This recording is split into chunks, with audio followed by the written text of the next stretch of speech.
It's a real great pleasure to have Carlos Simpson here today. So Carlos is an incredibly broad mathematician. So I first came across his work in a beautiful paper where he explains things about mixed Hodge structures and vector bundles on P1. And he has very well known for this extraordinary work with twistor theory.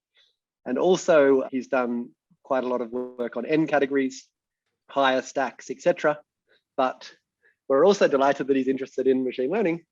And so we're really looking forward to Carlos's talk today on classification of semigroups. Thank you. Okay, thanks very much. Yeah, so I'd like to speak about my own experiments in machine learning, really, to look at the proof of semigroup classification with kind of an eye towards more general classification, if possible, and also more general stuff I'll say in a minute. So thank Jordi, Joel, and Georg for the opportunity to speak in the seminar. This is a great privilege for me, obviously. So, let me not say all the people, but I've been discussing this with a whole bunch of people. Just before the talk, I just added Sorin Dumitrescu because I was thinking, okay, how did I get started in this? So the way I got started was actually, a part of the fact that I was interested in theorem proving using Koch and stuff like that for a long time. But one day Sorin said, okay, you should join this 3IA project on artificial intelligence. And I said, why me? I mean, he said, well, we need somebody to do that from the lab and stuff. So I said, okay, well, I'd be happy to try because I thought that would be something interesting to do. So yeah, so thanks very much to Soren for getting me into the subject. And I've been trying to program for the past couple of years. And this is sort of the result of what happens then. Let me say that, I'm by no means at all any kind of expert in any of this stuff. I just learned this stuff by looking on the web and typing stuff in and doing Google search and getting snippets of code from Pytorch. I'm also not at all a computer programmer, so I guess you guys will be using my demo notebook. Let me apologize that that's probably not at all the style that a computer programmer would do. Okay, so kind of the very long range goal of this type of a project, which is not at all special to me, obviously, is to try to use AI for guiding mathematical proofs. And so the motivation for that, from my viewpoint, was that I was working on Koch, which is a computer formalized theorem proving language. You might be familiar with Isabelle or Mizar or something like that, similar things. And it turns out to not really be completely feasible. It's getting more and more feasible. I guess now the main thing is lean, maybe. It's getting more and more feasible, but there's a big difficulty, which is that the mathematician tries to type in some stuff and the computer says, how do you prove that? And then you have to go through a whole 10 minutes of boring proof stuff where you prove stuff that's completely obvious, but you have to tell it to the computer. So I think for me, at least, there's some kind of idea that in some kind of long-term future, the computer might be able to sort of fill in by itself the part of the proofs that we think should be obvious. The stuff that we don't even necessarily say when we write a paper, but it does require a proof. It would be nice if the computer could actually find that proof itself, basically. So that's one of the really long range goals. And one of my students is working on, not really on that, directly on that goal, but he's working on the problem of using AI to guide logical proofs sort of more in general. What we're doing here is we're really focusing on an extremely specific kind of a proof, which is a proof of classification of some kind of finite structure, and we'll just look at the case of semigroups. So a semigroup has a single binary operation and just a single axiom. And then the question is, how do you prove a classification for these objects? So the good thing about that is that it's a very sort of stylized and specific kind of a proof, where there's a little bit of a choice of steps, but there's not a vast choice of possible different types of steps. For example, the steps that you're choosing are all the same step, but there's some choices involved. So that seems to me like a reasonable way of getting into the subject and sort of experimenting with what type of thing you could use, in what kind of way you could use some kind of machine learning to sort of try to guide the proof. Another thing is that the proof is going to finish. Of course, it might take a long time, but the classification proof is going to finish. So you don't have this additional question is my theorem even true, sort of thing, which comes up in the more general logic sort of thing. Okay, so let's introduce the problem. So a semigroup is a set with a binary operation, and we just ask for associativity. So it's like a monoid. You might be more familiar with monoids. A monoid is a set with a binary operation that's associative plus a unit element. And of course, a group is a monoid where everybody's invertible. But if you have a monoid, you could just like forget the fact that there wasn't an identity and you would get a semigroup. Or if you have a semigroup, you can get a monoid by formally adding an identity. So those are kind of pretty similar problems. So and we'd be interested in classifying the finite semigroups with a given size. And then we'll typically add some other constraints also. In other words, some kind of other equations or at least properties. Okay, so this is just a few references for the semigroup classification question. It's not by any means a list of references for all the stuff we're doing in the talk. But anyway, the semigroup classification problem, the best known results as far as I know, but these are from 2010. I guess this first one is 2010. Sorry, missing the date there. Basically by Distler and his co-authors, who came up with the counts of semigroups up to order 10. And as far as I know, that's the largest value that's at least publicly known. It seems a little bit, from what I'm doing here, if you just put this on like 100,000 TPUs and crunch it, you should be able to get up to at least 12 or something like that, it seems to me.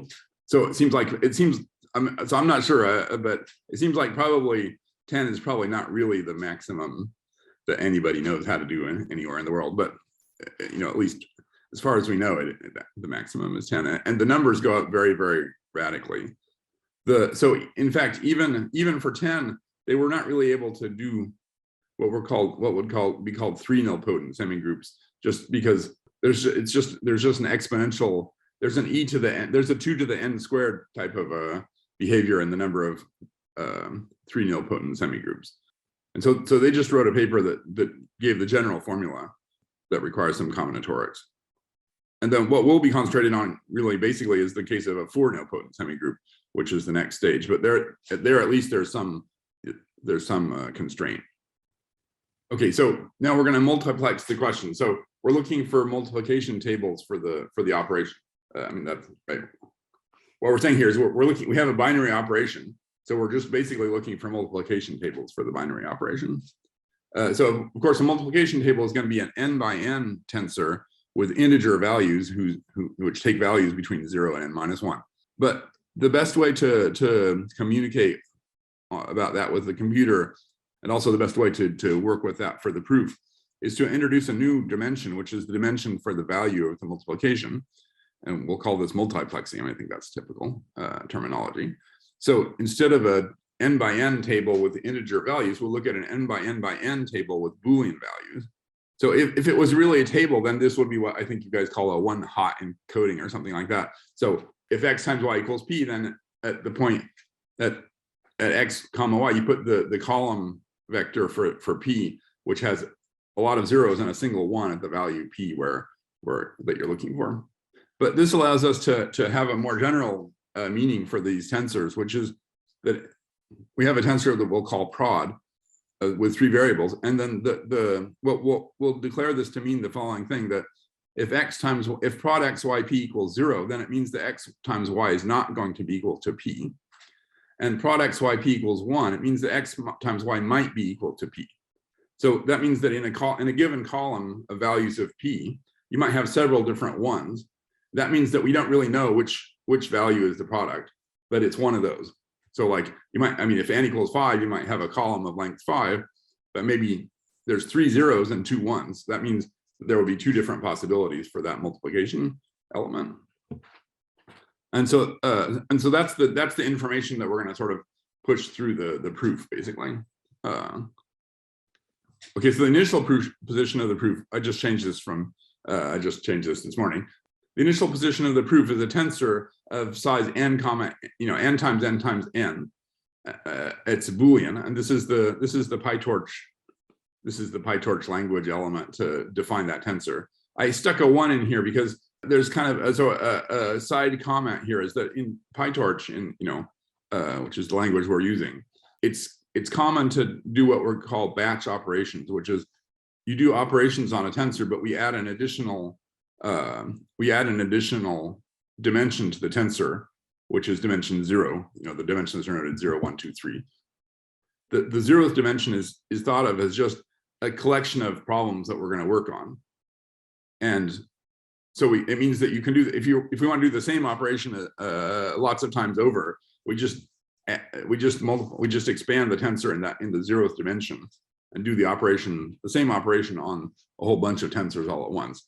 And so, for example, typically around 1,000, maybe 2,000 or something like that, we'll be able to treat approximately 1,000 of these tensors all at the same time.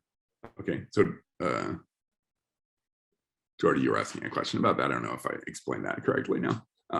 Anyway, so that's the 0th dimension. But anyway, that means for every I inside whatever dimension, the length of the first dimension is, we have an n by n by n tensor. Okay, and that's our prod then. Then as the proof is going to go on, we're going to add information. So if we go back a slide, we can see that the part here which contains some information is the prod equals 0 part, right? This doesn't really contain any information. It says, okay, it might be equal to p, but maybe not. This tells us some actual information. It tells that x times y is not equal to p. And that means that if you want to figure out what x times y is equal to, it means you had to put zeros in all the other places of the column. So it wasn't equal to anything else. Then that's going to tell us that it is equal to that thing. So we get information by adding zeros to this thing. That's why it starts off being all ones. And as the proof goes along, we'll be adding zeros to this thing. Now in practice, we might start with lots of zeros already, basically, because we might want to start with some initial position that's not just a completely arbitrary semigroup. This would be an initial position for an arbitrary semigroup. So, so the examples we'll talk about like maybe a nilpotent semigroup or what's called a band or something like that. Otherwise, you're not going to get up to size 10 by if you just start with an arbitrary semigroup. You might get up to like size 5 or something like that. So the classification up to size 10 is going to require some semigroup theory, you might say, to sort of divide the classification problem into different types of semigroups and then treat each different type. Okay, so now when is a proof position going to be declared to be impossible? Well, that just means that the column, here I used a semicolon for the batch variable. That just means that for for some given value of xy, this column which to p associates prod xyp, that's empty. Okay. In other words, if there's some value of any one value of xy such that there's no possible choices of the product at that xy, then of course you can't find a solution. So that template becomes impossible for the proof. And this is the Pytorch language. I guess it's probably sort of an NumPy language, but Pytorch is quite nice language, in fact. So prod.any3, that's the statement, right? So prod is a Boolean tensor really with 4 dimensions. The first is 0, so it's batch dimension. Dimension 1 is x, dimension 2 is y, and dimension 3 is p. So prod.any of 3, that's going to be a Boolean tensor with 1 less dimension, which is to say the batch than x and y, and with the proper, which is true if there's any value of p such that it's true, and which is not true if. So to be possible, we have to have at least one value of p. So that's any 3. Then that has to be true for all x's and all y's. So the all 2, that means that that it's true for all values of y, and then all 1, that means it's true for all values of x. A slightly confusing thing is that if you switch the order here, I mean, if I put all 1 here instead of all 2, then you'd have to again put all 1, because if you do one of these operations on an interior dimension, then it sort of bumps the other dimensions down. So you just have to nail it down. Okay, and then this is but if you notice, there's no 0 showing up here. That means that the result of these operations is actually still a tensor with just the 0th dimension, which is to say the batch. And then at each point, that's going to tell us a vector whose length is the batch size, which has zeros, falses whenever when it's impossible. I mean, whenever the thing is not true, and true is when it's true, and that's going to tell those tell us which are the impossible or possible ones. And that's the scheme with the batches that we do all along. Now, what about done? Okay, so we'll say that the position is done if there's exactly one value of p such that the product such that prod equals 1. By 1, I mean true in the Boolean sense. And so one way of doing that is to take this Boolean tensor and turn it into an integer tensor and then add up along the third variable. And if the sum equals 1, that means there's exactly one location. Right, this 2 torch int 64, that's going to just give us either a 0 or a 1, a 0 if it's false and a 1 if it's true. So done is the statement stats equals 1. So being done at the location xy is the statement stats equals 1. And then being done everywhere is that's true for all x and for all y. And again, this will now be a vector in the batch direction that tells you which of the things are done, basically. And then the multiplication table is that x times y equals p. If we choose the p such that the x times y, such that prod x times y, x, y, p equals 1. That's how you get the table. And you can do that with a torch, with a max type of thing or something like that. Okay, and we should also verify, I mean, depending on how the structure of the logical processing works, it's usually a good idea to verify, in fact, that the associativity condition is verified in the done thing. I mean, what we'll see in a minute is supposed to be fixed up so that if the associativity condition wasn't verified, then that would actually have a tendency to put a 0 you would get some columns with all zeros there. But anyway, but we verified that it's done, that it's associative. And we can also, there's an alternate version which we'll be using for the nilpotent case, which is instead of asking to be done in the sense of the previous slide, we can say that it's done if it has the property that all triple products have a unique answer with either left or right. I mean, with left or right parenthesization, that there's only either of those parenthesizations. So that gives you a unique answer for any triple product. And in that case, that means that any solution of that template is going to satisfy the associativity condition. So kind of depending on what type of initial conditions you look at. So in the case of nilpotent initial conditions, that turns out to be pretty important because you can have like templates where there's lots of possible answers, but they're all automatically associative. And in fact, I'm not explaining this here, but the case of 3 nilpotent things, that was the one we saw in the references there. That's a case where just from the very beginning, it automatically satisfies this condition. So it's a case where you can define, a template, even an initial template, with the property that this is always going to be satisfied just because all triple products equal 0, basically. So and then it's automatically associative, and that just means that to count them, you just have to look at all possibilities, basically. Okay, so now what about, Joel asked about isofiltering, which was a good question. So let me just put up a slide here about this. Let's not spend too much time on the slide. So of course, what we're classifying here are the multiplication tables themselves. We're probably choosing some kind of initial conditions so we don't overcount too much, but it's hard to choose initial conditions so that you get exactly one representative from each isomorphism class. I mean, I don't know how to do that. I'm not sure it's even really possible. But so that means that when you're done, when you have a collection of tables that's your answers, then you should isofilter that if you're interested in the number of isomorphism classes. In particular, if you're interested in an answer which is independent of the way you did the proof, you would want to do that. So to get an actual answer out of the thing, you would like to isofilter these things.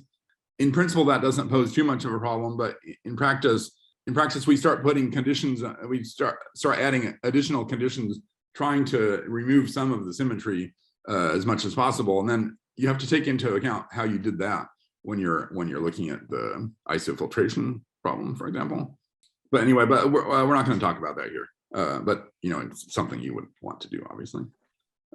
If you want to get the quote answer to the question, how many semigroups there are, of course, you need to do that. Carlos, can I just ask another question briefly? Yeah. Based on, so you were talking about the 3 nilpotent case. Right. You were just mentioning that as a case where associativity is automatic. Yeah. And I was struggling to see how that's kind of difficult as a classification problem, because it's just, aren't we just looking at any map from A times A to B or something? Yes, it's not difficult to get the answer in terms of, I mean, to write down the answer for 3 nilpotent cases for the collection of tables. The only difficulty is this isofiltering. In this case, that's what they do in that paper. In that paper, because you can kind of like write down a thing that's going to tell you how many tables there are going to be for a given maybe sort of format for a 3 nilpotent thing. But you might be you know, you have to figure out how many times you're counting each thing. So that's a non-trivial combinatorial problem. So getting the actual number, the isofilter number, that's a non-trivial combinatorial problem, which they solved in that paper. Yeah. Okay, so now what about processing? So the main sort of computational step here is to what I'm calling processing, which is if you're given a template, then you can do some operations that tell you that there's some that allow you to add some additional zeros into the template. So typically, you know, you can look at the left parenthesization product and look at all the possibilities for that, or you could look at the right parenthesization product, look at all of those possibilities. Then you can, you know, and those together. So a possibility for the triple for a product x times y times z, that should be both a possibility for x times y quantity times z and a possibility for x times y, x times quantity y times z. And so you could take those two tensors of dimension 4 plus the batch and take the and of those. That's going to give you all the possibilities for x times y times z that really occur, so to speak. But then you can sort of go backwards and say, okay, you know, if x times y times z was only going to be, you know, 0 or 2 or something like that, then that means that x times y couldn't actually be equal to 5, because 5 times whatever times z could never be equal 0 or 2. So there's those are, that's the kind of the logical, that's the logical step. There's two different ways. There's doing what I just said, and then there's the other one that says if we know that x times y has to be equal to some a, and we know some possibilities for x times y times z, then that means that tells us possibilities for a times z equals that thing. And so I did I kind of tried to do those in detail in the demo file at the start, sort of as an illustration of how you would use Pytorch tensor programming. So here's just an example of the case what I was just saying. So if we declare that we're going to use coordinates called so I is the batch coordinate, then x comma y comma a comma z comma p. So it means we're looking at x times y times z equals p. And we want to and a is the variable which is going to equal x times y. Okay, and then we put them in this order. Then the condition of x times y equals a, that means we take the prod tensor, which has a tensor, which is a tensor of size batch and then 3 new variables of size n. We view it as a tensor of size length n, 1, 1. Then we expand that to length n, n. So that means we're just expanding in a constant way these last two variables. And these are operations written in Pytorch. So that's the nice thing about Pytorch is that you can write this type of thing and understand what it means. And I think it's a really cool thing. Then the other one, a times z equals p, that's, you know, this is the a, that's the z, and that's the p. Then we expand in the x and the y. And then this is, so if we take the and of those two things, that's the set of all, before we do the any, the set of the and of these two things, that's the set of all x, y, a, z, p, such that x times y could equal a, and a times z could equal p. And then the thing we're interested in, which is the set of x comma y comma z comma p, where x times y times z with the left parentheses could equal p, that's this dimension 5 thing where you take any of 3. So number 3, that's the variable corresponding to a, right? So if there exists that's just, I mean, the term any, that's the logical term exists, and the term all, that's the logical term for all. So basically Pytorch is implementing exists and for all in the tensor world. So this just says, you know, this is the set of all x, y, z, p such that there exists an a such that x times y could equal a and a times z could equal p. So you see that's the tensor that tells you when x times y times z could equal p with this parenthesization. Then you can do the same thing on the other side.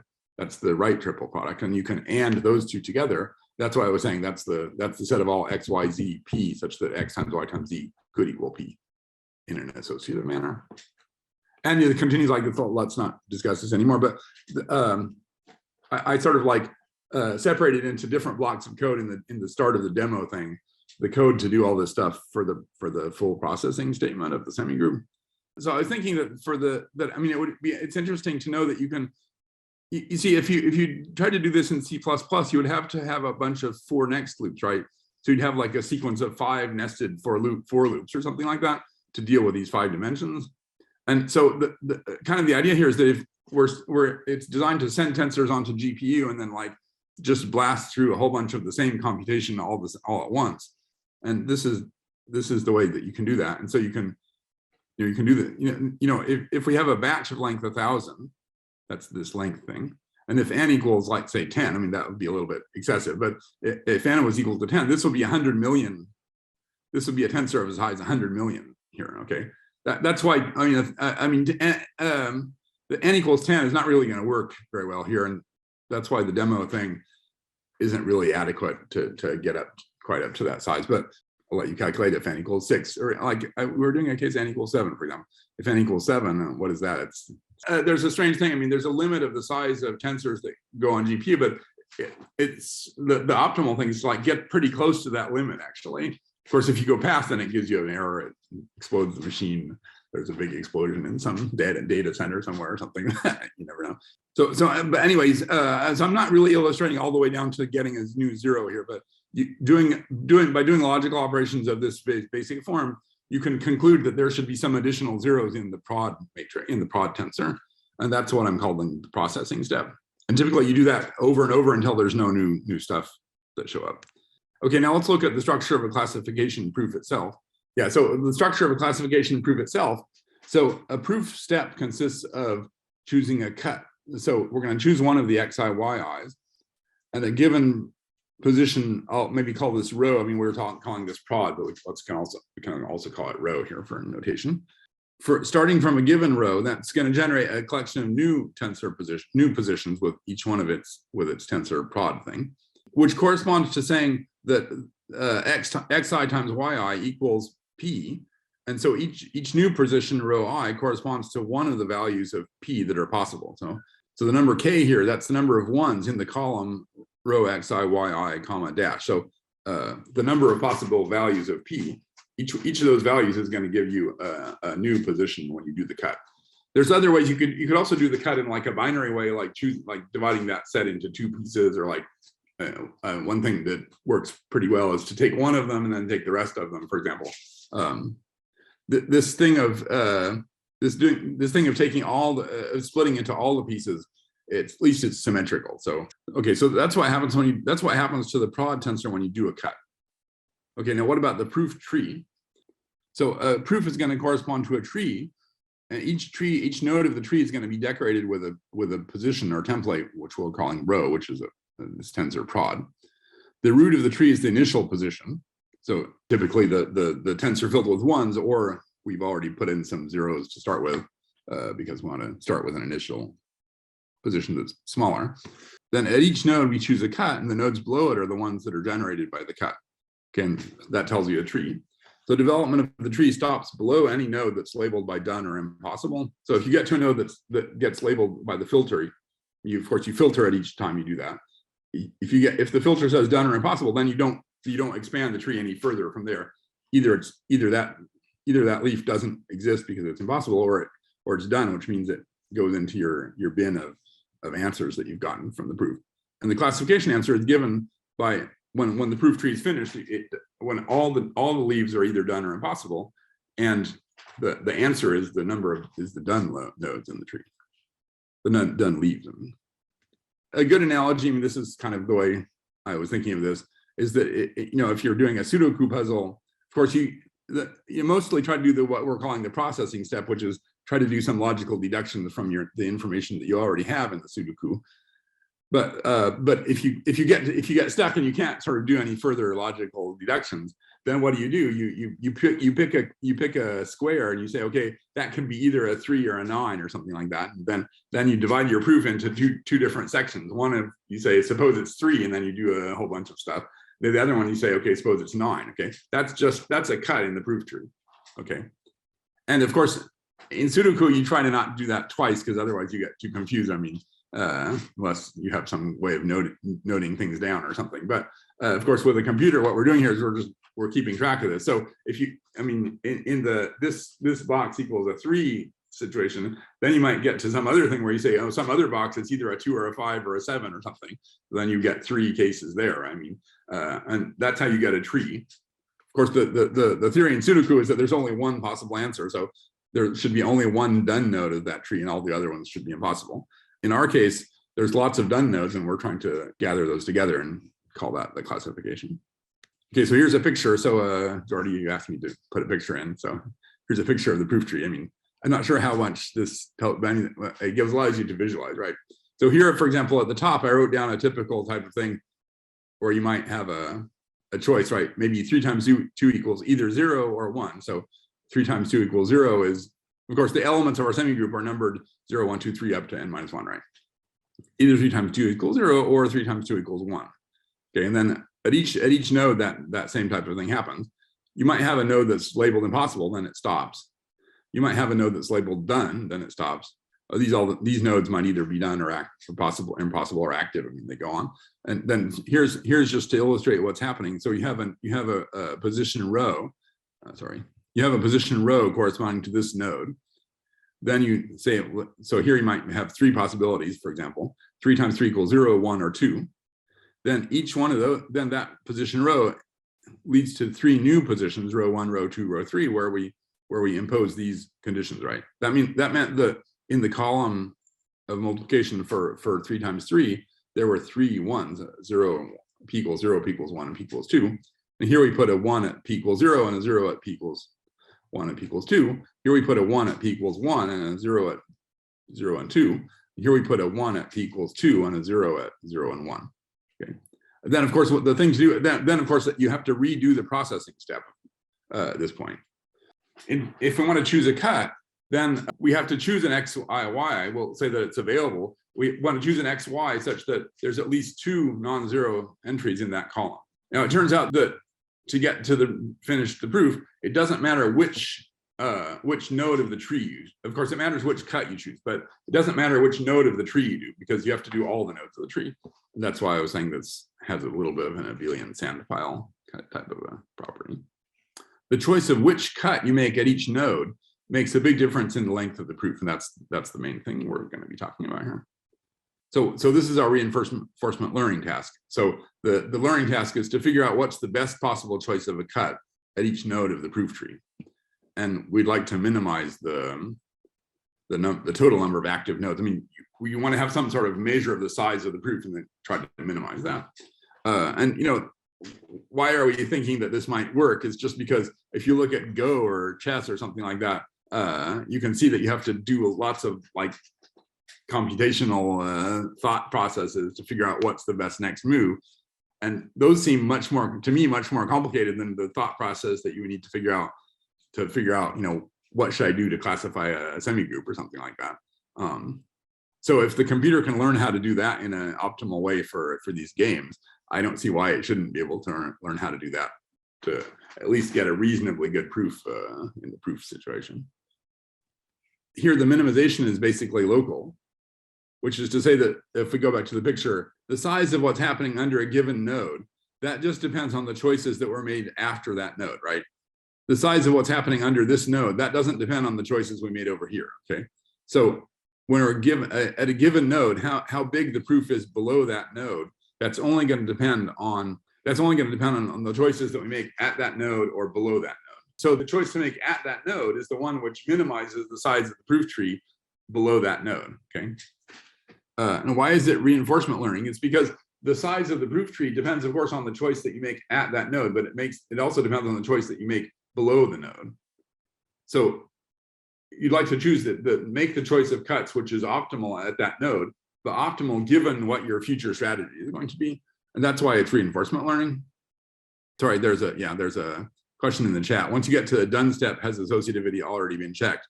That's what I was saying before, which is that in this processing step, you should, in principle, be checking some associativity, but I got into a little trouble at some point. It's possible that your processing step doesn't sort of finish checking associativity, especially if you're doing some kind of alternative way of measuring done or something like that. So you really should check the associativity at the done step. You know, if the thing is done but it's not associative, then that obviously gets labeled impossible. If it's done in the sense of there's only one possible answer, then that answer is supposed to be associative. Okay.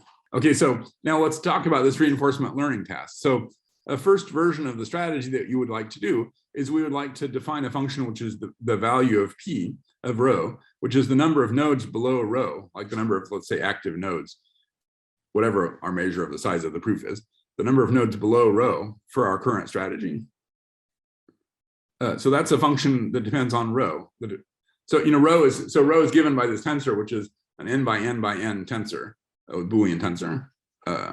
That's the thing that we'll be feeding into the neural network. Then how do we choose the cut? Well, we choose the cut xy that minimizes the function. I'll call this policy of rho comma x comma y, which is the sum. So if here we mean if we take a value x comma y, then we make the cut at that x comma y. That generates some new positions rho 1 up to rho k. And we take the sum of the value of those. So really the value at rho is actually the sum of those values plus 1, because you have to count rho itself. And so you'd just like to choose the value of xy that minimizes this function here. So that's, you might say that's your first approximation to what you would want to do here.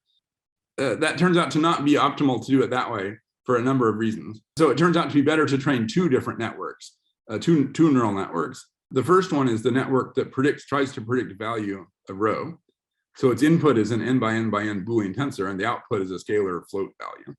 Well, we take I just kind of invented this, but I'm pretty sure this is true, that it's better to learn the log of that value, not the actual value. I mean, the value might be 1,000,000 or something like that. So you pretty clearly want to at least learn the log, if not the log of the log or some other function like that. But let's just use the log. So the first thing we try to do is to tell the machine to learn what's this value. And the second type of thing we tell the machine we want it to learn what's the policy value. So given a position rho, then for any xy, we'd like to know what's the policy rho xy, right? The policy rho xy, that was the thing which was the sum of the values of the rho j, where the rho j are the positions generated by the cut at xy. And so here the input is the tensor rho, and the output is an n by n tensor, which tells you these policy values for all the different xy all at the same time. So we're going to ask the neural network to learn all the different values of xy at the same time.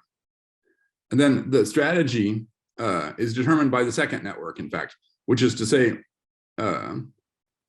once we get to a given row in the tree, what strategy do we use? Well, we calculate this policy xy tensor, and we just take the value of xy that minimizes that among the available ones. They're not all available. Remember, available, that means there's at least two possible. That means there's at least two possible values in that column. Now, why is it necessary to do this? Okay, the first basic reason is a question of speed, because if we want to calculate the value of this policy thing, that it involves processing the cuts, right? When you do a cut, you're supposed to also process it. So that's computationally expensive. And if we have to do that for all the different possible values of xy, if n was equal to 6, for example, there would be 36 possible choices there. And we have to do something computationally costly for each one of those, and then send that through the network, the value network, and so on. That's going to take a lot of time. And then it seems to turn out, as far as I can tell, but here's why I said, I mean, at least some of you clearly understand this better than I do, which is it also just turns out to work better in terms of the reinforcement learning problem to do it with two networks than it does with one. I mean, you can try to calculate with one network. For some reason, that just doesn't seem to have the same stability. So somehow or other, this neural network stuff actually kind of adds some kind of stability. I mean, it sort of, how do you say, add some kind of regularization to the data in some way, which in a way I don't understand, but somehow it's like sort of able to predict the value even though you didn't tell it what it was. I mean, or maybe you should say, maybe it sort of predicts what the value really should be instead of what the value was calculated to be. Because when you do the calculation, that just might not be quite as good. The thing is that the value network here, this is itself determined by a neural network, right? So that means that if we did this calculation, then we would be using the values of the neural network here. So you might sort of fall upon a value of xy, which just kind of happened to be an accident where it made it so that this neural network didn't really give you the right answer. And then it looks like the value is less, right? But so somehow they're doing this policy thing where you take an output, which is itself a tensor. It sort of like smooths that out and makes it so that it doesn't actually necessarily make a mistake, and at least at this point. Of course, it might itself be making a mistake, but it sort of gives you, like you might say, the abstract best answer rather than the calculated answer. So anyway, for some type of reason like that, this seems to work pretty well. And so that's what we do. So I think I should stop here, basically. So I included this in the SG demo notebook. I think that's, I mean, unless you have a great machine, which maybe you guys do, but if you have a great machine, you could just do size 10 and try size 11 or something like that if you want. Other than that, probably size up to size 10, as we said, where you might not work all that well, possibly. And so what you can do is you can sort of try to reduce a little bit the size of that data, basically. So are there any quick questions for Carlos before we have a short break? So there's one in the chat. Yeah, okay, so let's see the question. Is policy the same as the Q value of the action X, Y at state B? I think so, yeah. And in fact, I mean, I guess I should say, I'm putting in a sort of an attenuation factor. The question of how the attenuation factor is going to work here is a little bit different from in a kind of a linear reinforcement learning game type of situation. Because here our time variable really is taking place on this proof tree. So it's not completely clear what's the right way to multiply by some factor. That turns out to be, I think, a good idea. So you multiply by some factor somewhere. I mean, I view that as more like a fudge factor to regularize the learning process or something like that. But yeah, but I think so, yeah. I mean, there's a point here, I think, you know, this is different from having a game where there's two different players, although I guess you could probably try to invent a game. We're not assigning a reward to things. I mean, you could try to do that, but I mean, I did try to do that at the first, but it doesn't seem very easy to figure out what's the best way to assign the reward. And in fact, the thing that we're really training for is just the actual thing that we're interested in minimizing, which is the size of the proof. So in that sense, I mean, there's a Q value, which is, I mean, it's the size of the proof that you get, basically.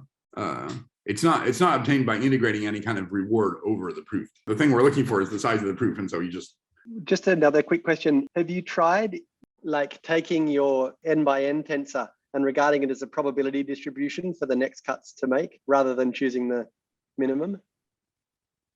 I think I've tried that a little bit, yeah. But maybe, I mean, I'm not really good at this probability and statistics and the type of thing that you use for this type of thing. So I don't really know myself theoretically how you would actually describe that as a thing. I mean, I saw some talks that were talking about like Bayesian machine learning type of thing or something like that, where you would try to sort of say, okay, you have some limited knowledge and you would like to say, okay, the most likely best cut is this one, and I mean, you try to define the probability that this such and such a cut is the best cut. So I think that would be a good idea, but I don't have the technical capacity to do that. Let's put it that way. You could just sort of do a heuristic thing and say, okay, we'll take the biggest one and say that's probably the best one, and then we'll sort of attenuate from there the probability. So one that's close to the biggest one, it might probably be the best one or something. That might be a good idea too. But one thing you can do is you can take the answer, but then just add a random noise to the answer before you take the minimum, which would kind of have that effect, basically. So yeah. I mean, I've experimented with doing stuff like that. We welcome Carlos for the second part of the talk. Okay, great. So thank you again very much. So let's just pick up where we left off here. Okay, so we kind of know what we want to do. We want to train these two networks for the values, for the value and the policy. Now the question is how to get the data on which to train the networks, basically. I mean, the basic answer is I really don't know. I mean, I came up with some kind of engineering solutions to the question, you might say, that seemed to work somewhat well for the problems that I was working on. I mean, there's this, I think, a recurrent issue in machine learning, of course, which is that if you fix yourself a problem and then you start like working on it for a long time, then of course you end up with a network architecture which is like perfectly designed to solve the problem that you're working on, but might not really be anything other than just a filter. You might have filtered your sort of the structure of your entire situation to just sort of tailor it to that problem. So I'm sure there's that problem going on here. But anyway, so let me just explain a little bit as to why this is a subtle question to collect the data. So of course the data means we want to have some data points, which consist of templates row plus some kind of number, which would be the value, the supposed value for that row. And then we train the network to pair to produce that value from that network, basically, from that template position. So a first idea would be to just like do a proof. Of course, you could just do the proof itself. Is one way of doing it if it's short enough. That kind of belies the ultimate goal here, which is to be able to do a long proof in a shorter time without having to do the longer time, basically. Okay, but what you could do is you could prune some of the active nodes at each stage in order to generate proof positions. Try to get some estimate for how many things you pruned off and stuff like that. That itself seems to be a difficult question as far as I can tell, because whenever I've tried to, you could imagine trying to estimate the total size of the proof by doing the proof, but you only choose like half of the things at each stage, and then you multiply by 2 to the power or whatever, however many times you pruned it off or something like that. That just doesn't seem to give a very good answer as far as I can tell. I'm not completely sure why. So just the question of like estimating the size, I mean, it seems like you should be able to estimate the size. These are like gigantic proofs with millions of nodes and so on. It seems like you should be able to estimate them by some kind of sampling process, but figuring out how to do that sampling process, kind of for a reason which we'll see in a minute, is not so easy. Anyways, that's one idea. So what's the difficulty? Well, this is kind of, I just kind of invented a little scenario here to illustrate the problem. This is not necessarily exactly real, but suppose that you do 10, suppose that we're talking about binary steps. So suppose that each cut only gives 2 cuts so that the tree is binary. And suppose you do 10 stages of discussion. So then you'll have 2 to the 10th leaves at the bottom of those 10 stages, 1024. But maybe many of those are like already declared impossible or done or something like that, or at least they will soon be declared impossible or done. So maybe only a very small number, so maybe only 10 of those 1,000 nodes actually contribute to the nodes that happen at level 20, right? So that means we'll have 10 times, again, 1024. So we'll have about 10,000 nodes at level 20, right? Which were the 10 nodes that came from here, but each one multiplied by 1,000. So then we'll get 10,000 nodes at level 20, right?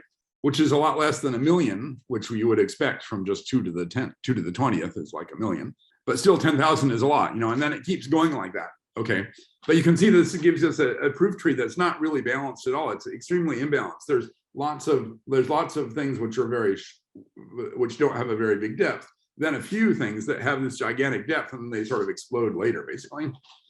But the problem is that from the start, there's no way of figuring out which one of those 10 it was, right? So if you just like take a random, if you take, half of them at random, you'll probably miss most of those 10, for example. But I mean, no, I mean, you might not, I mean, you might take like 100 out of these 1,000 at random. Then you would like only get 1 out of those 10, right? And out of those 10, you might only get 1, and that might be the one, that might be the 1/10, which when you get to level 20, then it's just completely disappeared. And that's sort of what happens. I mean, for a small example, you could just use the full proof to get the data. And that's sort of what we do to get the starting data in some of the net demonstration example. Anyway, so this is just basically a big problem. I mean, there's no, since you don't, let me go back here. Since you don't really know which one of the ones are going to contribute to big pieces of the proof tree later, there's not really any reasonable way of trying to get a sampling. I mean, you'd like to get a sampling which is a uniform distribution over the full proof tree once it's done, right? But before you have that thing, I don't see any way of getting. I mean, maybe there's probably like even a logical thing that says you can't do that or something like that. But kind of in practical terms, it's just not easy at all to come up with any kind of way of sampling from this thing. But we can try. We try to do the best we can anyway. Let's put it that way. Anyway, then now how do you get training data? Well, another way, again, a way of training the value thing would be to just actually do the proof, and then you get the data of how many nodes there actually were. But remember that we're in a reinforcement learning situation. So the number of nodes below rho, the value of rho, that depends on the strategy.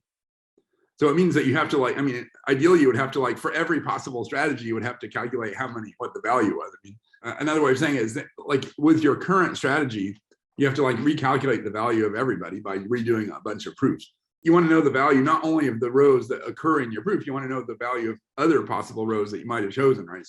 But what we can do, luckily enough, there's something kind of interesting that actually seems to work relatively well, which is that we notice that the value at the position rho equals it's like the policy. It's the sum of the values of the nodes that are generated by the cut plus 1. The 1 is for the node rho itself. So this is a formula for the value where but it means that we have to generate the positions by the cut xy. So what we can do is we can actually use the network itself to in an iterative way to fill in these values here. It means we don't need to actually do the full proof. We just need to do one step of the proof. Then we use our current version of the network to generate the data for the next step of the network. We can take a template row. We have some we can hope to have some sample collection of possible templates row, which look like they might be relevant, you might say. Then at that template row, okay, we have our current strategy, which is given by the policy network. Okay, so at that template row, we apply the policy network to row. We calculate this array XY. We choose the cut, which is the minimal cut. That generates a collection of positions. We calculate those positions, which is to say we do the processing step on those positions, and then we apply the value network at those positions. Then we take the sum, and then add 1 for the value for the upper node. So, but this is an iterative way of training the network, right? We're supposing that the network value here is sort of somewhat correct, and we're getting the network value here iteratively using what that says. So we're like using our own network to train itself, basically. And we can program this. Okay, so we use the policy network to determine the choice of cuts. And then we use the value network to determine pieces of the sum. And it's important here to use this under torch.NoGrad, which is the context manager that says that you don't calculate the gradient on the value of this stuff. You could actually ask what happens. That doesn't seem to work at all. I mean, I tried that a couple of times. That seems to get you to nan pretty quickly if you don't use torch.NoGrad. In other words, we could say we want to enforce this relationship, and so we could do gradient descent on both of on the network here and the network here to enforce that relationship.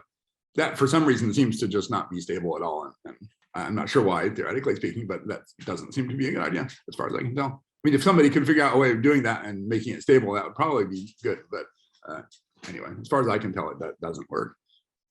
Also, again, let me just reiterate that our networks are actually doing the log. So when we do this formula, we really have to take the exponential of the log value. When we calculate the log values, we take 10 to them. It's log 10 here. We take the 10 to the power of the log values, make the sum, and then take the log of that, right? We don't apply this formula to the log, obviously, because that's not the correct formula. We apply this formula to the actual values, which are the exponentials of the log values. And surprisingly enough, that seems to actually work. So, and plus that's relatively fast. I mean, it takes a little bit of time because we do have to calculate all these different, we have to calculate for each cut, we have to calculate these things. But we only do one cut. We only do the cut which is predicted by the policy network. And so you can actually do that in the training step. You can actually do that separately for each mini batch using the current status of the network. So the network is updating itself. Then we're using the updated version, the most updated version in under NoGrad, but we're using the most updated version to fill in these values when we're designating the training data for these values. Let's see. Yes. So Josh, yeah, the answer to your question in the discussion is yes, that's exactly correct. Let me just not say that because of time here, but you can look at Josh's question and the answer to that is yes. What I said before was for training the value network. To train the policy network, that's easier. We just use the value network to train the policy network. The policy network is there to just sort of predict what's the value of the value network is going to be. And so to create a mini batch of data for training the policy network, that's kind of easy. With the proviso that in fact we choose, so when we train something like that to create an array of values, it does not seem to be a good idea to calculate all the values in the array and then use that to define the loss function. You should just choose a vector of passable row i's and a vector of locations xi, yi, and only calculate the loss function for the value at that point, if that makes sense. Our policy network gives an output which is an n by n array. So you could say, okay, to train that, we should calculate all those n squared values and then put those in, at least the ones that are available, put those in and then make a difference and make a loss function using that. That for some reason that doesn't seem to be a good idea, plus it takes a lot of time. But it's a better idea to just choose one of those values, and the machine learning process, the whatever, gradient descent and everything is fine with that. I mean, it sounds like it's not very much data to just look at one point. You might be like, reducing one point by increasing the other. But you're doing random choices here. I mean, you have to choose a random choice of the xy. And so for some reason that worked pretty well. And of course, it's much faster, obviously, to only choose one value of xy. Now, what about network architecture? I'm just using something pretty basic here, which is a deep network with fully connected layers. But as I'm sure you guys know by now, if you just do a deep network with no skip connections, then it has trouble getting off the ground, basically. You know, one out of 2 times, it's just going to not train at all. It'll just sort of cycle in some state where it just doesn't get off the ground, because you need the gradients to go all the way back through the layers in order to get some non-zero value, some non-trivial values. Like if for some reason the layers all sort of go to 0 in some way, then they're just going to sort of stay there and not do anything. Anyway, so we should cat stuff together. So we'll see that. Let me say. So this is a screenshot of the forward operation in the thing. So there's like 7 layers. So we just these lin A1 and so on. Those are linear fully connected layers. LRL is leaky ReLU. Seems to be a good idea to do leaky ReLU rather than ReLU, just so that neurons don't sort of die permanently.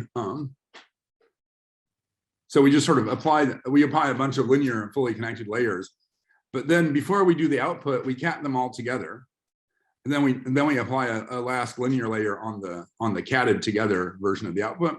So that makes it so that the gradient that's flowing back from the answer here, it's sort of affecting all the linear layers all at once through this cat step. So you might say that the network is kind of able to choose it for itself, and actually I don't have any data on which one it actually chooses, but it's kind of able to choose whichever depth it deems best for the situation. I mean, if it wanted to, it could just do all its calculations using the first layer and the output layer, just forget about the rest of the layers. So here we're sort of allowing the network to do as deep a calculation as it likes to do in order to best get the answer. Yeah, I don't know, Jordy, does that make sense? It makes a lot of sense. I just typed a question in the chat. So the input to this would be some n by n by n tensor. Is that right? Yeah, that's what's happening here. We take the data. The data is the thing that has this prod thing in it. We take prod and we view prod as, height is going to be n cubed at this point. This number here, height, that's n cubed. So it eats an n by tensor, but of course flattened into a vector of length n cubed with the batch dimension. I mean, here's this batch thing happening. I mean, this whole stuff happens with a batch, which the batch size is called length. So height is n cubed here. So we took our input tensor, we viewed it as a tensor of size n cubed times the batch dimension. These linear layers, that's why I was saying in Pytorch that everything is fixed up so you have a batch dimension. So the linear layers assume that you have an initial batch dimension. If for some reason you wanted to do your neural network on just a single data element, you would have to view it with a size 1 at the beginning. I mean, there's no good reason to do that, obviously, but I mean, typically here, this length here is the mini batch size, in which seems to be like between 20 and 60 seems to be a good idea. Anyway, but I just wanted to mention that we have these skip connection things here. But there's lots of other things. We haven't seen that before. That somehow, like we haven't seen that trick in the last line before. I don't think, where you put one thing to the final layer and then it can kind of work out where it wants to. Oh yeah, but I think, as far as I can tell, this is definitely a good idea. So I mean, for example, some cases which I was doing in more complicated cases, you can do a block like this, but you can sort of repeat a block like that several times. I mean, you can do whatever you want with Pytorch, but you could also feed the input layer into each of these layers. Also, would be another option. Or you could combine those two. I mean, I didn't. This is just like a completely simple version. But I mean, you can. I've experimented with tons of different things. You can like try to transform a linear layer into a convolutional layer, and then do some convolutions or convolutions in parallel with linears. I mean, whatever. I mean, you guys know the XKCD comic on this, I suppose, right? The one that says, "Oh, that's your neural network. Oh, it's just a pile of linear algebra. If it doesn't work, you stir it up a little bit." That's my guiding principle here.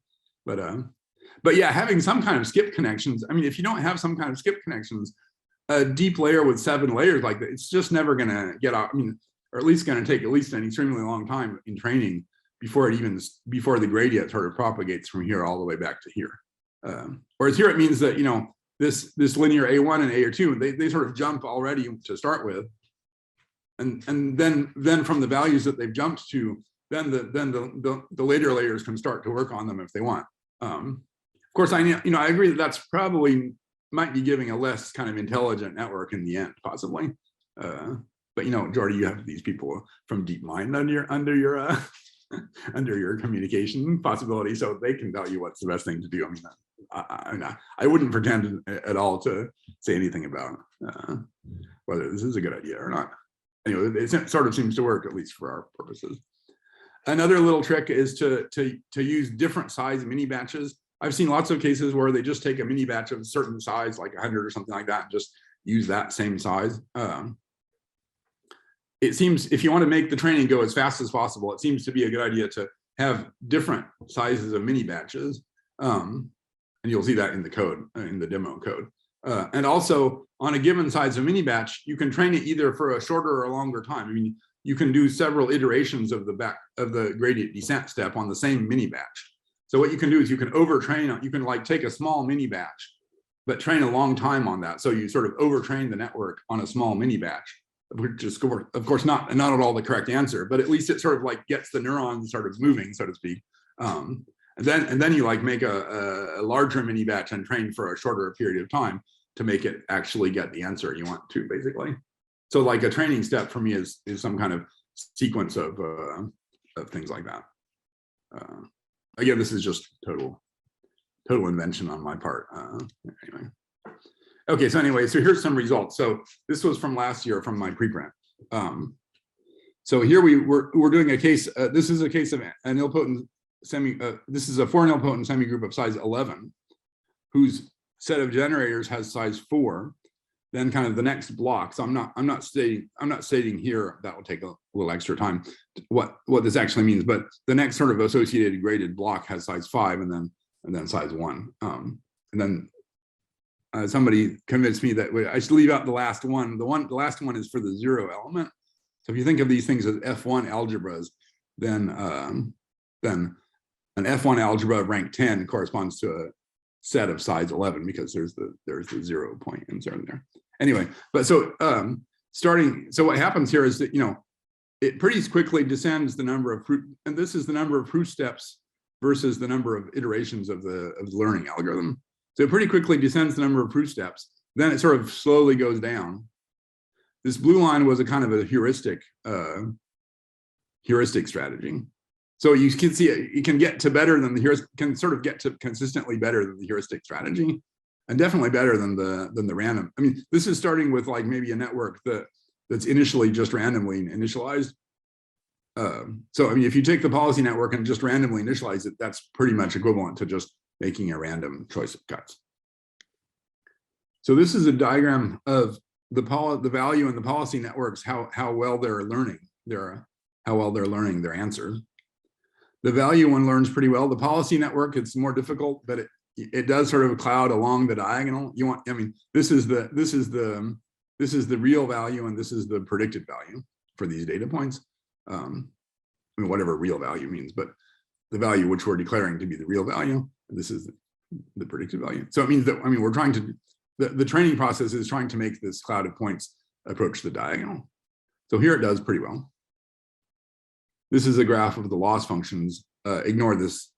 I was doing some kind of perturbation thing with some randomly changing the network weights, I think, or something like that. I forgot what it was. That was the purple line, but this is what the loss functions look like. So, you know, the loss function kind of goes down during training, which is good.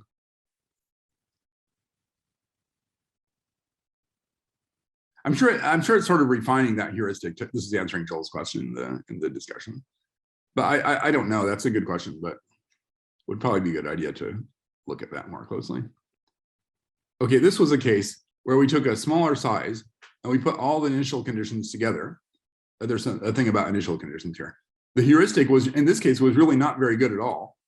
And the interesting thing about this is that this gets down to a point where it sort of bounces, you might say here at the at a certain value, which is I think also the last value, but it hits that value several times and kind of bounces around that value. That value is the theoretical minimum in this proof situation. So this was small enough that I was able to write a program that actually calculates the actual minimum number of proof steps in the context of this proof system. And so the network is actually able to find the actual minimum number of proof steps, in fact. So it's actually able to find by itself a minimal proof in this small case, in a case where we can actually say what a minimal proof is. Okay, so now here's from the demo notebook. This is a picture of the template. This means that this is my way of printing that. So this means that in the 3 times 3 location, the answer is either 1, 2, or 0, 1, or 2, basically. And so 3 times 2, 2 times 2, and 2 times 3, those are either 0 or 1. And the 1 times anything is 0, and 0 times anything is 0. When you have a nilpotent semigroup, then you can choose a filtration, you can choose an ordering such that it has that property. So you choose that as the initial template. And so you can see here that the available locations, there's only 4 of them, right? These locations here are not available to use it as a cut, even from the start. For the nilpotent case, so we will use this alternate stopping condition, which I said before. And then, but we still want to calculate the total number of answers, so to compare it to get an actual number. A number I know very well is that it's 89,251 for n equals 6. This was one of the first cases I was looking at several years ago. When we do this alternate stopping condition, then when you have a template that's done, you take the product of the stats at all the locations, and that's the number of solutions. So here I just ran that a little bit. I just ran the demo notebook. The first data point is a random choice of proof location that's used to fill up the sampling data. So you can see it gets better, then it sometimes gets worse, then it gets better. I didn't run this for a long time, actually. I kind of assume if you ran this for a long time, you would get a graph looking something like this. I mean, here we're talking about this first part of the graph. Here's nilpotent of size 7. So this was the random proof size was 400,000. And this got down to 19,000 nodes. So that was a factor of 20. So the minimum value that you can get here is really 20 times less nodes than the random proof choice of cuts. So you can see that a random choice of cuts can be very bad, shall we say. The case of a band, so let me not, where you shows that every element is idempotent. So that's just going to fill in the diagonal of our multiplication table. And that's a standard sort of thing to look at in semigroup theory. So here's the case of a band of size 5. We kind of add an additional condition about some kind of to enforce some type of lexicographical ordering, some type of ordering criteria on the order, because otherwise it gets too big. So you might say probably a large part of the proof difficulty here is kind of navigating around these additional conditions that we add. So somehow the machine learning is allowing us to kind of learn how to do the proof under some additional conditions, whatever they may be, without having to worry about. I mean, if you tried to do a heuristic but if your proof was depending on some kind of additional conditions, you'd have to do a different heuristic for every different type of additional condition. So this is band of size 5, and this is band of size 6. For some reason, this is probably a fluke. I mean, I'm not sure why this seems to be working so well. I mean, you don't really expect it to work all that well. So I mean, it would certainly go back up again later. But the graph looks good here. I mean, it's learning to do the proof in less and less steps. Let's put it that way.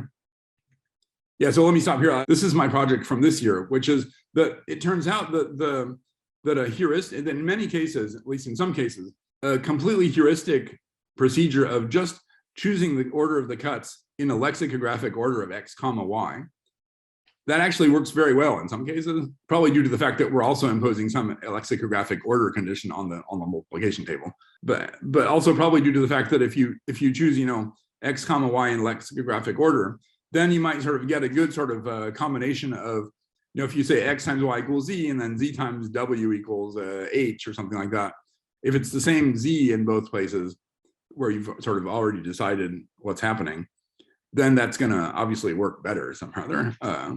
So anyway, for some reason, the lexicographic order just works pretty well. And so I was kind of wondering, why is this true? So, that, among other things, that makes it so you don't really get any kind of gain in time of doing the proof by doing any kind of reinforcement learning. Because the reinforcement learning, you have to do lots of steps of training and so on. it takes a long time. Whereas you can actually just do the proof pretty quickly using the standard order. I mean, so I was wondering about that. And it turns out, so I just sort of trained trained a network to maximize a certain quantity, to learn a certain quantity that depends on a subset of cut locations. It learns that pretty well. This is much better than the previous picture, right? This learns that pretty well. Then we define sort of a global quantity depending on an order, which is just the sum of this quantity of the cut locations, where the sigma I, those are the locations of points up to that order. And then we try to use a kind of a genetic process where we do some kind of descent by permutations on that global quantity to choose a better order. So anyway, here's a typical result. So a random choice of ordering, in a certain case, a random choice of ordering gives a proof with 6.2 million active nodes and takes about 14 minutes on Google Colab. The standard order gives a proof in 2.89 million active nodes. This number of steps is not really an invariant. In 2.89 million active nodes, taking 3 minutes and 26 seconds. Then if we do this thing where we collect some samples, we learn our function A, we do a genetic stochastic descent algorithm on the permutations, then we do the proof. It gives the following. So it takes 24 seconds to do the sampling. It takes 46 seconds to do the machine learning. I mean, you have to determine in advance, how many steps you're going to do and so on. But we can determine, and we choose something, and that takes 46 seconds. The descent step takes 23 seconds, and then the proof gives us a proof with 3 million active nodes, taking 7 minutes and 25 seconds. The full time one being 9 minutes. I'm not sure about this 3. I think this 3 minutes might be. I think that was 6 minutes and 26 seconds. I'm sorry. Anyway, because that's pretty close. This was 1 minute over the standard time, and the full time was 9 minutes. Whereas you can see that the random proof took 14 minutes. So we already did better in completing all the steps that you need by sampling, learning, descent, and so on, plus the proof. It takes less time than it did for the random set of proofs, for the random proof order. We don't get better than the actual order. Yeah, sorry, that was 6 minutes and 26 seconds, not 3 minutes and 26 seconds. If we do a little bit bigger sample collection, then it takes a little bit more time for sample, a little bit more time for learning, a little bit more time for descent.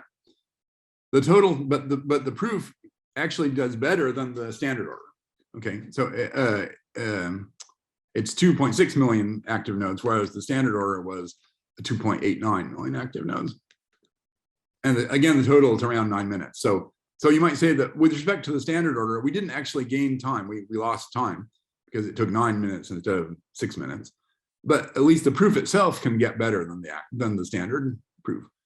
So that proves, that the standard order is not actually the optimal order. If you want to, you could ask, what's the best ordering of the location, so that if I do the proof always using that ordering at each different step to choose the cut, that optimizes things. The standard order is very good, but not necessarily the best order. You can show it, you can see it's not the best order. And you can do a learning process where the full process of learning everything gets you to better than permutation invariance or randomly chosen order. So that's the result of this. Then, the time gain seems to go up as we go to bigger and bigger sizes. So maybe there's even a time gain with respect to the standard order for bigger sizes, possibly. This version of choosing a global ordering is obviously probably not as good as doing a reinforcement learning process. What you might imagine doing is like organizing your proof so that, and here it's going to depend on the order of the choosing the active nodes. You might sort of try to choose the active nodes in such a way that the proof steps the proof situations look kind of similar as we're going along the proof. Then kind of like choose an ordering, but sort of update it as you go along the proof. These proofs take a long time. You can see like 14 minutes on Google Colab GPU. That's pretty long. You can imagine like going through the proof and like, as you're going through the proof, trying to like learn as you go and kind of update the proof order. I've actually tried to do this. It's kind of a pain to program, but you can kind of imagine learning as you go and sort of trying to modify the answer of your learning process as you're going through the proof. And that might be the optimal way of like doing the proof in as short a time as possible. If you're interested, there's a little appendix about what I mean by 4 nilpotent semigroups. Okay, so stop. Thanks a lot, Carlos. So questions or comments? One like a simple question that I had is that, so in this, like a 4 nilpotent case, for example, it kind of feels like there should be some kind, like basically I was wondering if you, so in like a 4 nilpotent case or something, you imagine, so I have this like n times n times n tensor, and then I'm building this neural net off of that. And I was wondering if you kind of chopped up your n times n times n tensor with respect to the nilpotency conditions and just considered kind of a block diagonal neural net, if you'd get a speed up. Yeah, that's what this is, the 4 nilpotent situation. You know, the monoid is A union B union I, let's say 0, 1, A and B are sets. And the multiplication operation works by blocks. So A times A maps to B or 0. A times B and B times A map to I. And then, as you're saying, I mean, then you put into the neural network, you put the multiplication block operations. You don't put the full. That's what I'm talking about when I say like optimizing a little bit the stuff. I mean, you know, there's no, if we go back to this slide, there's no reason to put all these zeros into the neural network. I mean, that doesn't make any sense, right? You don't want to. There's no need to put these guys into the neural network. Let's put it that way. They're just always zero. So, well, I mean, okay, there might be a reason to do that if you want to. I mean, you could also say, okay, I want my neural network to be kind of agnostic. This is actually what my student and postdoc did in their preprint. You might say, I want my neural network to be sort of invariant, to give an invariant answer, to be agnostic with respect to the permutation. So you could ask it to like, you could like jumble up the data by permutations before you send it to the neural network. Then you'd like be asking a stronger thing of the neural network. You'd ask it to like really understand associativity, really not just understand, like not just sort of memorize these examples, but like really understand associativity. That's probably a good idea somehow there in some alternative possible world. In that case, of course, you would keep the full n by n tensor. What I'm doing here is like trying to reduce the amount of data that you're sending to the network, with the result that it's really kind of learning very specifically to each situation, basically. I guess another question that I had would be, so you always have this kind of, you choose this cut, and then you have this kind of simplification procedure where you make various deductions based on associativity. And I was wondering if there's a big difference between the value network kind of evaluated before and after doing the simplifications. Yeah, that question kind of shows up depending on whether you put that before or after. You might be asking the network to kind of predict the value of those operations, basically, which, you know, it should also be able to learn how to do it. Again, you're really asking more of the network. I mean, you're asking it to really become a brilliant semigroup theorist, so to speak. So I think that would be a good idea also to try to do that. I mean, you could also just, you know, ask it to directly predict the value of those the result of those operations. And there's something you can do. If you go the route of saying, okay, I don't want to do this policy thing, I just want to do the value thing and do this calculation, so you have to calculate for all the different cuts, then pretty quickly what you say is, okay, you know, sometimes I get a cut and it gives an impossible solution. So in that case, I can just put a 0 at that place. Right, you know, sometimes if you say x times y, you choose an x times a y, and you observe one of the cuts, you know, x times y equals 7 or something like that, and that leads to, and then you process that thing and you get something impossible. That means you can just put a 0 into that location. So you might say that sounds like it might be a good idea. I mean, if you're doing that, you might as well put those zeros in, right? You can like create a whole proof system which does that. That just doesn't seem to work as fast as as not doing that. I mean, it seems to be slower as far as I can tell. But, you know, it's something you can do. And then you can ask it to like try to predict what's, so you can say, okay, but now I'm tired of like using calculating all 700,000 locations or whatever it is. But you could then try to ask the network to predict which of the locations is likely to produce a 0.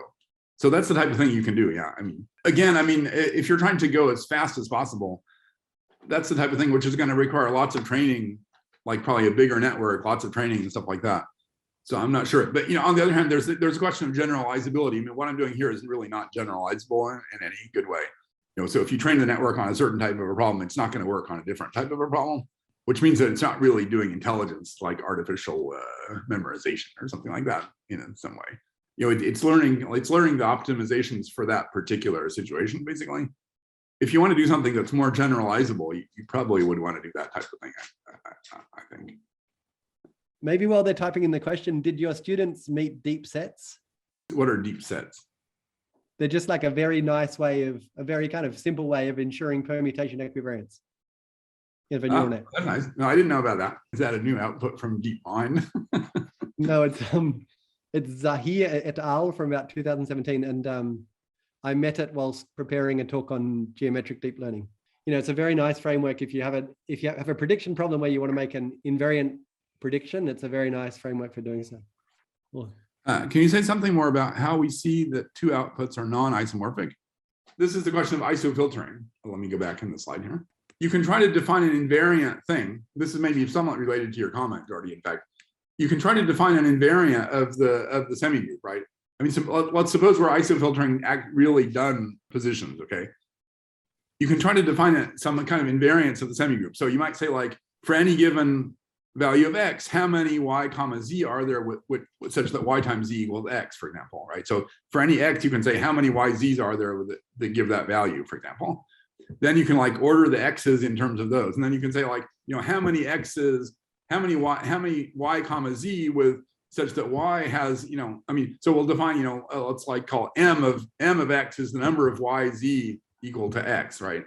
Then we can say how many y comma z equals x, where m of y equals such and such and m of z equals such and such. I mean, you can do stuff like that, to try to define some kind of invariant quantity of each element of the semigroup. Okay, and then once you've defined like some kind of invariant quantity, then you can try to sort of do some kind of ordering, like lexicographic or some kind of ordering of the elements vis-a-vis that invariant quantity. Okay, of course, you're going to have, there will be many examples where there's some symmetry group, right? So there are going to be many examples where that ordering is not a linear ordering, but it gives you some kind of, you can define some kind of ordering that way.